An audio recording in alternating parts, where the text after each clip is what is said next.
welcome to this special edition of the Beef and Barnzy Show, coming to you live from Coventry, England, at the Ricoh Arena. And today, as always, I am joined by my colorful co-host and the talent of the operation, Beef Stew. Hey Chris, interesting start to the trip. Locked up in our rooms for a day. Yeah, this bubble protocol is overrated. Yeah, we're playing for keeps though. Yeah. So we came from the airport directly into the venue, had our COVID test, got given some food, and we were in the room for 17 hours or whatever. And thankfully, all 10 players came back negative. So yeah, we're good to go. Good to go. We have our players' lounge. We'll be in this hotel in unique setting for the rest of the week and tomorrow's practice session. But today we have a special guest, and we're going to bring a little professionalism to this broadcast. We have the head of media for Matchroom Multisport, Nick Teale. Good to be with you both. Been watching this all summer long, and it's nice to be on the Beef and Barnzy show. I wouldn't speak too soon. yeah, I feel like I'm not quite sure. What you've got in store for me now. Maybe for our viewers in the States, for sure, maybe you could talk about some of the things that Matchroom Multisport's covered, because you have lots of sports in your stable. We do indeed. So Matchroom Multisport is a division of Matchroom Sport. So we're perhaps most famous for snooker, for darts, for boxing. In Matchroom Multisport in particular, of course, we do the Weber Cup. Previously, you might remember the World 10-Pin Masters. That was also a Matchroom Multisport production. We're in a variety of sports, actually. We do gymnastics, we do netball, we do basketball, we do fishing, we do ping pong, and some viewers in the States might know us as well for our pool events. We do the Moscone Cup, which is the Weber Cup of 9-ball pool. We also do the US Open pool, the World Pool Championships, World Pool Masters, and the World Cup of Pool. So a huge variety of sports, and also I nearly missed one there, Fishermania, which is match angling, which might not be too common in the United States, but it's quite a big sport here in the UK. I'm pretty disappointed that you forgot one. No, just kidding. No, we're just just rattled off like 32 different things there. That was amazing. So there you go. There's a plethora of sports. Yes. I would say that the thing that I know you best for outside of the bowling is the darts. Mm-hmm. That's huge across Europe for sure. But the pool is obviously, I think, your group's like baby. That's the thing that like. Within Matchroom Multisport for sure, so the PDC look after the darts circuit, World Snooker on there, and Matchroom Boxing look after the boxing. Within our multisport, the pool, we do 5 events, so it's the sport we're sort of most regularly active in with the 5 events. Beef, I know you've been to the Moscone Cup a few times, which we stage in Las Vegas in alternate years to London, and it's a real party atmosphere, isn't it? It's a big event, it's the biggest event in 9-ball. It's Europe versus USA, just as the Weber Cup is. We get 3,000 people in there watching the billiards, and it's fantastic, and it's very popular. Yeah, I think because we do 5 events within the sport, it gives us a bit more scope with what we do, and we've recently taken on the World Pool Championships and also the US Open, which we've done in Las Vegas last year. Unfortunately, couldn't do this year for obvious reasons, but we'll be back with that. And I think we're perhaps very well known as well within the pool industry of being the elite level promoters in the sport, and of course we try and apply that to all the sports we operate in, which is why you see some things a little bit different at the Weber Cup from maybe what you see at other bowling events. Yeah, for sure. I mean, I went down to Vegas, down to Mandalay last year, and I guess I was active in the crowd watching. Yeah. I had the pool is very much different to the bowling. Mm-hmm. The crowd is, in general in the bowling, it's pretty respectful to both teams. Like, you know, it's more a case of you cheer your other guy on ferociously. The pool, there was a lot of what Chris had described as New York guys there. They had no problem letting the European guys know when they missed one. Quite equally, the European fans who'd come over, they were surely going to let them know when they missed a shot. I thrived in the atmosphere. I quite enjoyed it. Unfortunately, our boys didn't win.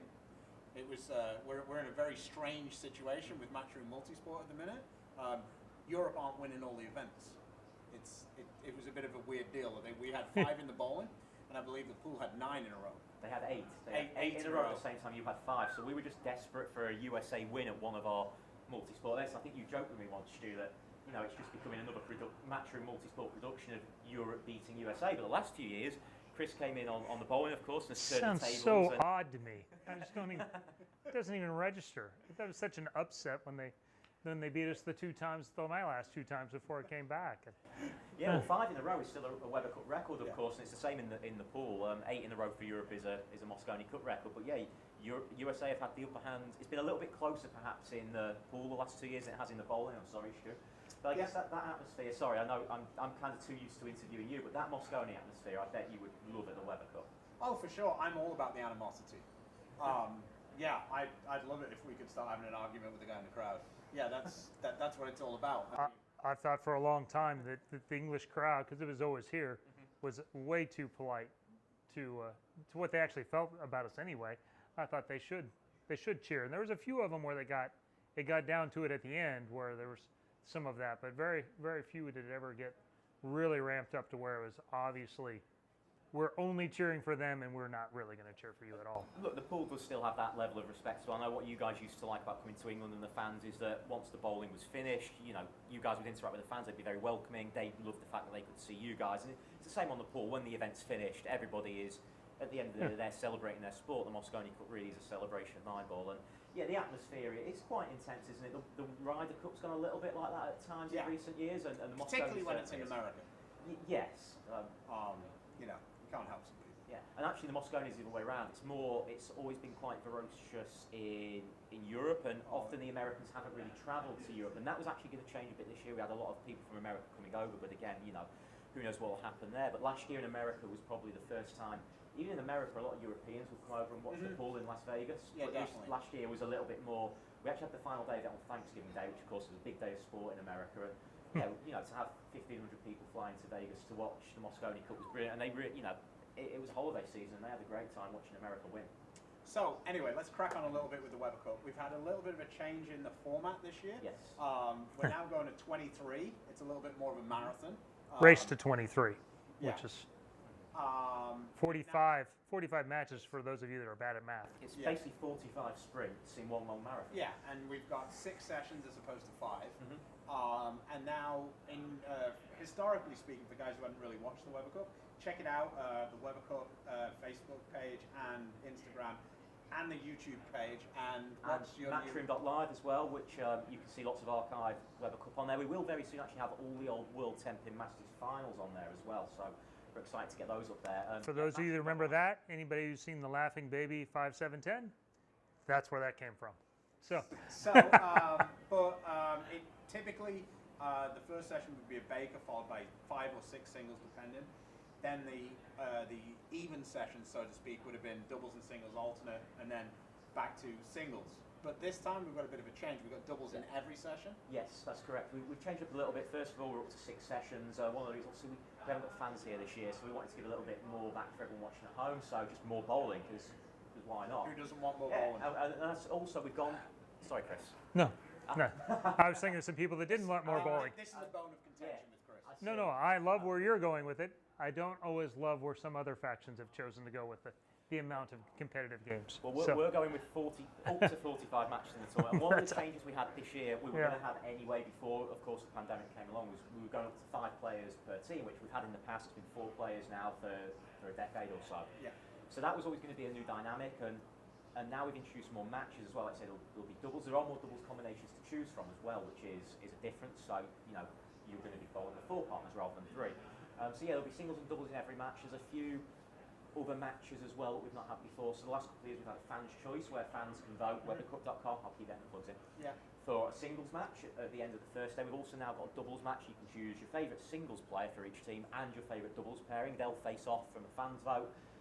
In the first session we've got the match between the 2 players who qualified automatically, the top 2 from each continent on the PBA points list, which I didn't say properly in our preview. So, just quickly, that's going to be, we're going to start with a Baker game, and then it's going to be Bill O'Neill against Jesper. Exactly. Followed, then it'll be doubles, singles, singles, I believe. Yeah. That's something to watch out for.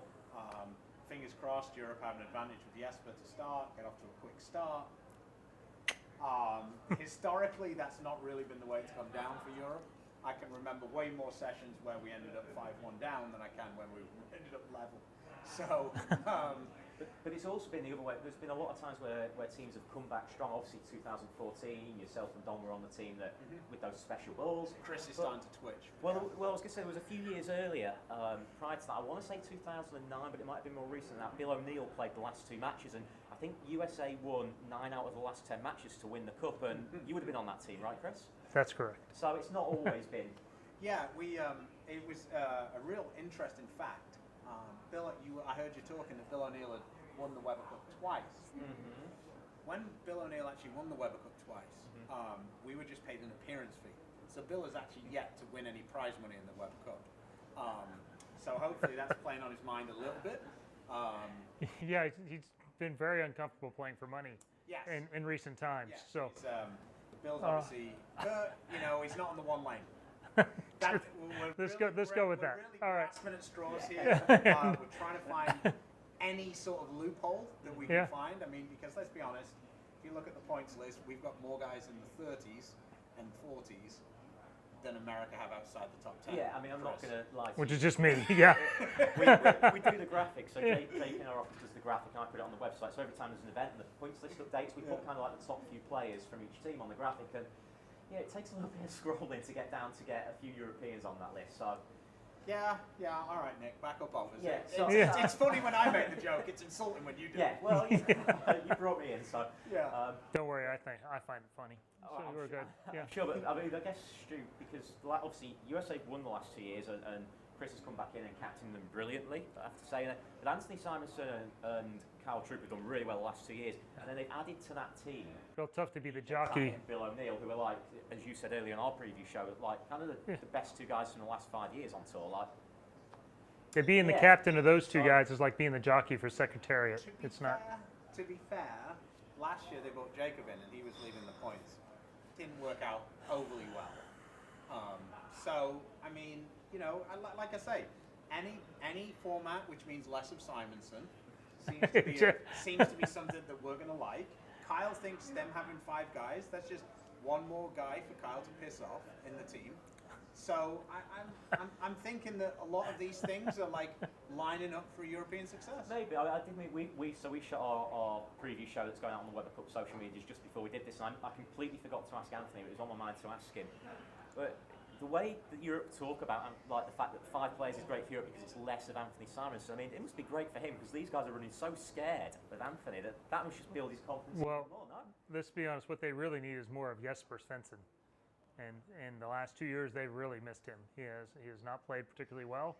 The left side didn't look very good for Jacob or him last year. We do not have a left-hander this year, so if that side is good, there will be a decided advantage, I would say.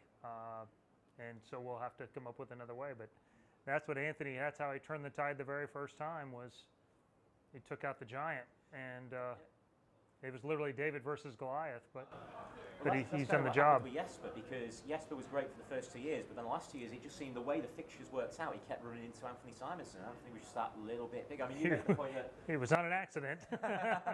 I'll be honest. I think that I think if we were talking about pool tables, that there might have been, it didn't necessarily run quite true.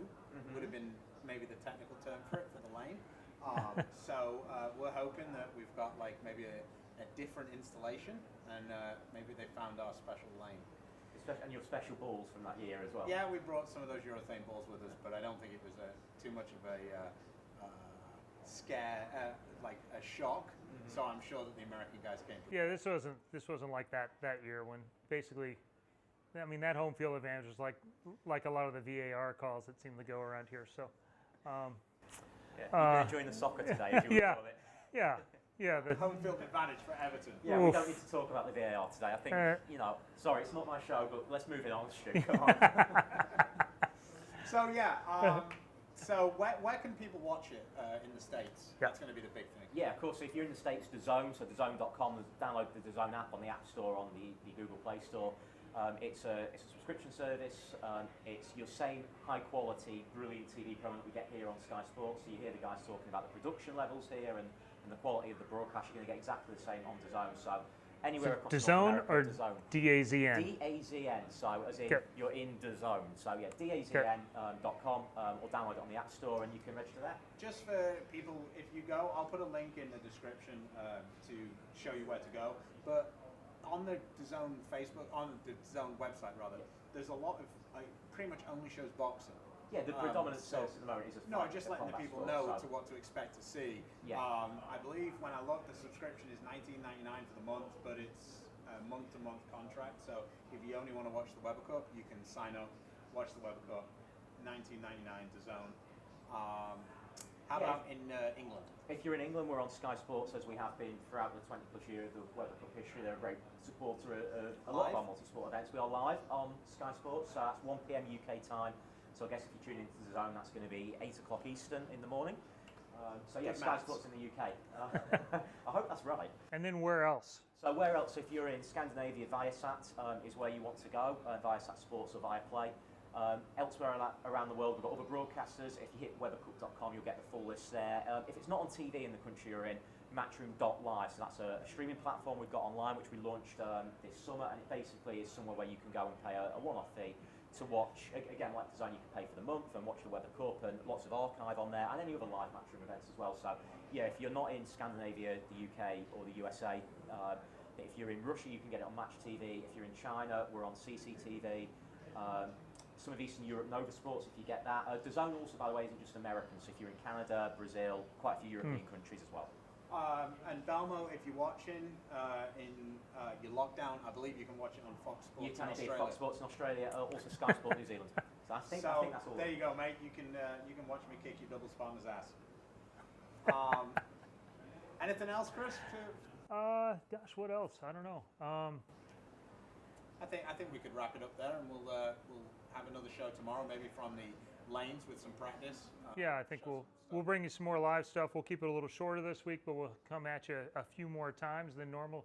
Our normal 2 times a week, and Yeah, check out all of the Weber Cup on social media and on the website.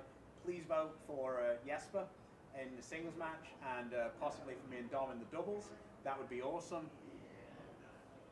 The link's down below. yeah, who do you want them to vote for us? Go ahead and say it.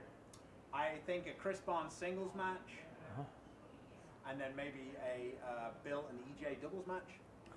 I think that would be good. Careful what you ask for. Well, that'll wrap it up. We'll come back to you again tomorrow with the Beef and Barnzy Show. Thank you to Head of Media for Matchroom Multisport, Nick Teale, for joining us, and we'll see you tomorrow. So, till next time. Thanks for having me, guys. God bless.